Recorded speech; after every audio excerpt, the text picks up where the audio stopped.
Good morning everyone, this is Vinay Srivastava and I am going to teach you a very important topic of ray optics, that is total internal reflection. As you can see in this video that the light is traveling from denser medium to rare medium, as the denser medium is water and the rare medium is air. So whenever the light will travel from denser medium to rare medium, the angle of incidence is always smaller than the reflected angle. At certain point, the angle of reflection will, if become 90 degree, the angle of incidence has a new name known as critical angle. Okay, got it? Means the definition of critical angle, we can say that if the refracted angle will become 90 degree, the angle of incidence is known as critical angle, and for different medium, the value of critical angle will be different. So what will be the necessary conditions of total internal reflections? The first one is the ray must travel from denser medium to rare medium, and the second one is the angle of incidence must be greater than the critical angle. Fine. Now let's derive the relation. First of all, we will use Snell's law for this, that is sin I by sin r is equal to refractive index, that is mu.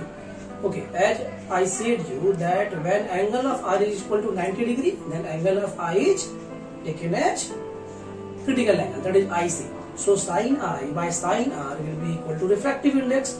We will put the values and we will have nu is equal to 1 by sin IC. Means the refractive index is reciprocal to the critical angle.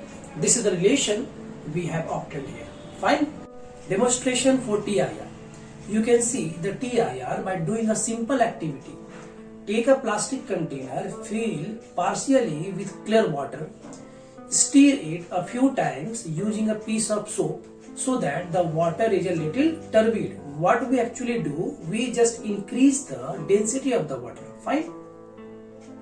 Now shine a laser beam at some angle below to the beaker on the water, and you can see refraction as the beam struck from the water to air, and a beam due to the reflection in water itself.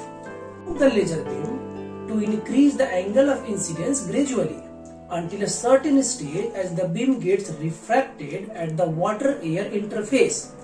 Then is also some reflection through the refracted ray is of lower intensity than the refracted ray.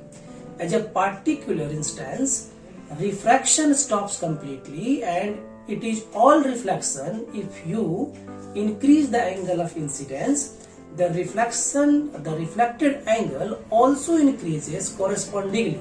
By using protractor, you can also measure the angle of incidence and critical angle. The table shows refractive index and critical angle of some medium.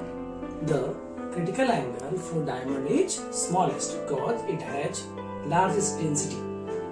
Now, moving further, I am going to give some example of technical applications of TIR. The first one is totally internally reflected prism.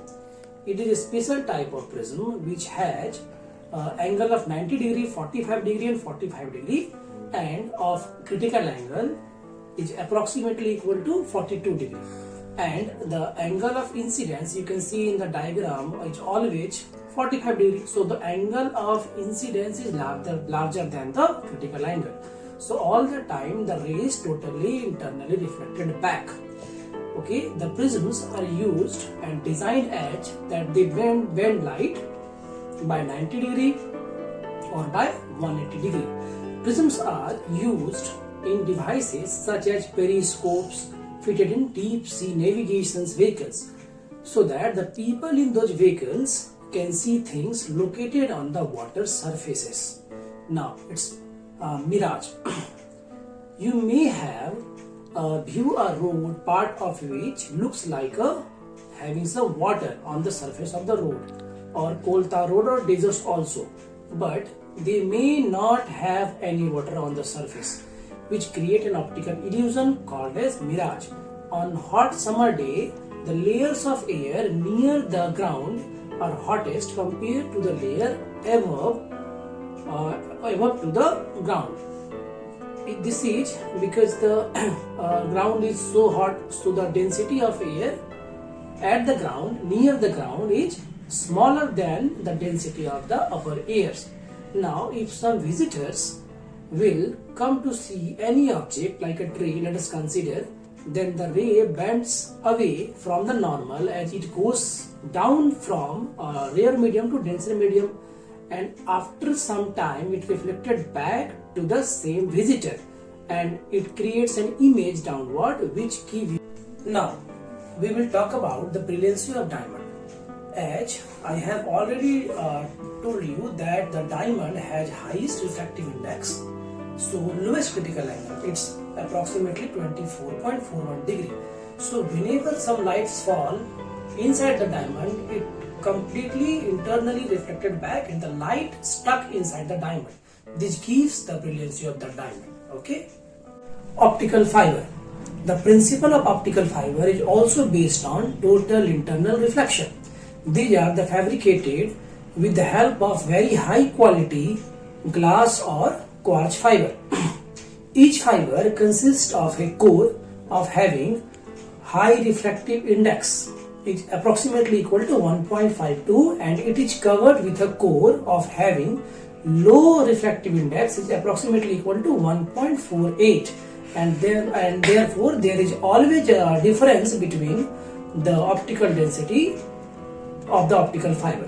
Okay, whenever a signals in the form of light is directed at one end of optical fiber, the angle of incidence is greater than the critical angle.